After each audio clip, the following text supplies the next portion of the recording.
Mesdames et messieurs, bonsoir. Merci de nous rejoindre pour le journal en français. Voici les titres de ce journal. Célébration de la journée nationale contre la traite des êtres humains le 12 décembre. Réunion annuelle du ministère des cultes et religions. Aide japonaise pour la restauration du système d'approvisionnement en eau et la construction d'écoles primaires. Son Excellence Apiksantek Bandit Sosokha, vice-premier ministre et ministre de l'Intérieur et président du Comité national de lutte contre la traite des êtres humains, a présidé la célébration de la journée nationale de lutte contre la traite des êtres humains le 12 décembre sous le thème « Ensemble pour un Cambodge libéré de la traite des êtres humains et de la fraude en ligne ». La cérémonie s'est déroulée à la salle de théâtre Corpic avec la participation des moines, des membres du Sénat, de l'Assemblée nationale, du gouvernement royal, des dirigeants, des fonctionnaires, des gouverneurs, des vice-gouverneurs de la capitale, des provinces, des districts et des communes, des représentants de toutes les forces armées, des ambassadeurs, des représentants des Nations Unies, des organisations partenaires nationales et internationales, des organisations de la société civile, du secteur privé et des étudiants, soit un total d'environ 3000 personnes.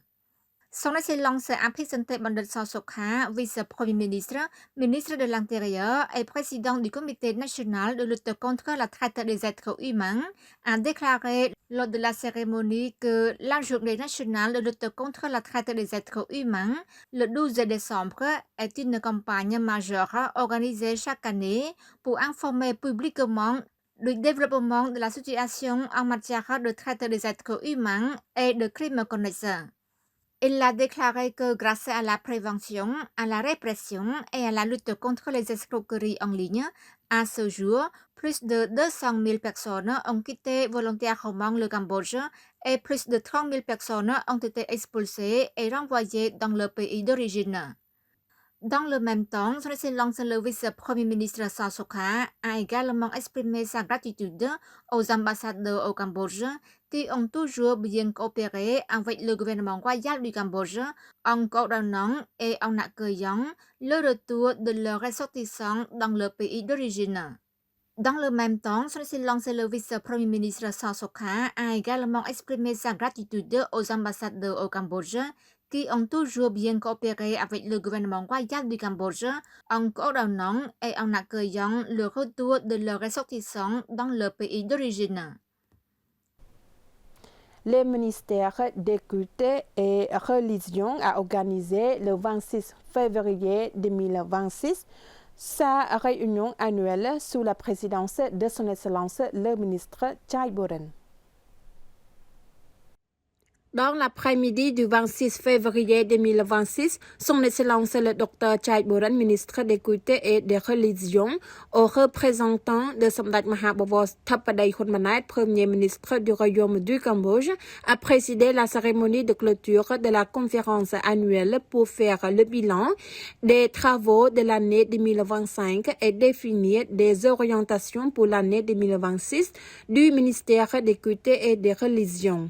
Son Excellence le ministre a exprimé ses remerciements et ses félicitations tout en adressant sa haute appréciation aux dirigeants et aux fonctionnaires de tous les niveaux du ministère des cultes et des religions qui ont accompli leur mission avec dynamisme et un grand sens des responsabilités, obtenant ainsi des réalisations importantes pour le ministère et le gouvernement royal au cours de l'année 2025 écoulée.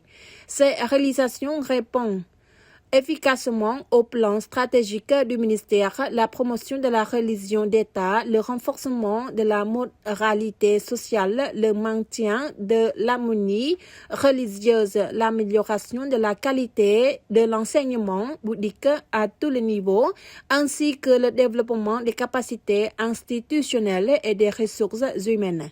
Son Excellence le ministre Chai Boren a également donné des recommandations pour les orientations de travail pour l'année 2026 et formuler plusieurs recommandations supplémentaires comme suit. Continuer à promouvoir la vertu, la morale, l'éthique et la préservation de la culture, de la civilisation, des traditions et des coutumes nobles de la nation.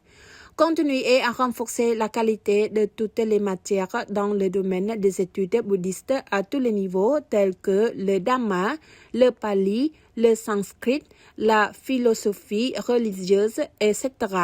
Continuer à renforcer l'efficience et l'efficacité du ministère des cultes et des religions en continuant à renforcer la capacité des moines, des dirigeants et des fonctionnaires à répondre au contexte de la transformation numérique. Le Japon fournit 307 720 $ américains pour la restauration du système d'approvisionnement en eau et la construction d'écoles primaires.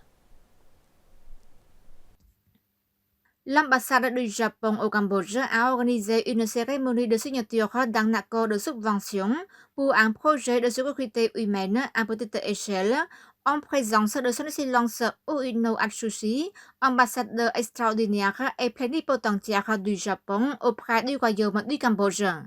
Le projet de subvention japonaise a été lancé au Cambodge en 1991 afin de soutenir les efforts du pays en matière de développement et de reconstruction au niveau de base.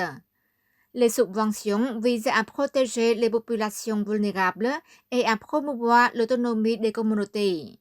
Depuis 1991, le gouvernement japonais a octroyé plus de 72 millions de $ américains aux autorités locales et aux ONG pour la mise en œuvre de plus de 700 projets à travers le Cambodge. Aujourd'hui, deux projets ont été signés. Un projet d'installation d'un système d'approvisionnement en eau potable dans 9 villages de la commune de Con Ri, province de Svay Rieng, budget de 134 969 $ américains. Dans le cadre de ce projet, un système d'approvisionnement en eau potable sera installé dans le district de Svay Rieng, province de Svay Rieng.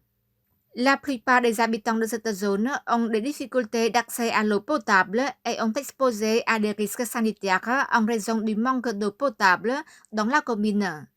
Grâce à ce projet, plus de 12 000 personnes en bénéficieront d'un accès adorable à l'eau potable et à des installations sanitaires adéquates au cours des 3 prochaines années, ce qui contribuera à améliorer les conditions de vie. 2. Projet de construction d'un bâtiment scolaire de l'école primaire Samdech Kromphria, province de Stung Treng, budget de 172 751 $ américains. Dans le cadre de ce projet, un bâtiment scolaire de 6 salles de classe et un bâtiment sanitaire de 5 salles de bain seront construits à l'école primaire Samdech Kromphria dans le village de Stung Treng, province de Stung Treng. Les élèves rencontrent des difficultés d'apprentissage car le bâtiment est vieil. De plus, l'environnement y est malsain en raison du manque de toilettes. Ce projet vise à créer un cadre d'apprentissage plus sûr et plus confortable et il bénéficiera à 580 élèves et 20 enseignants. C'est la fin de ce journal, mesdames et messieurs. Merci de nous avoir prêté attention. Très bonne soirée sur TVK. Bon week-end.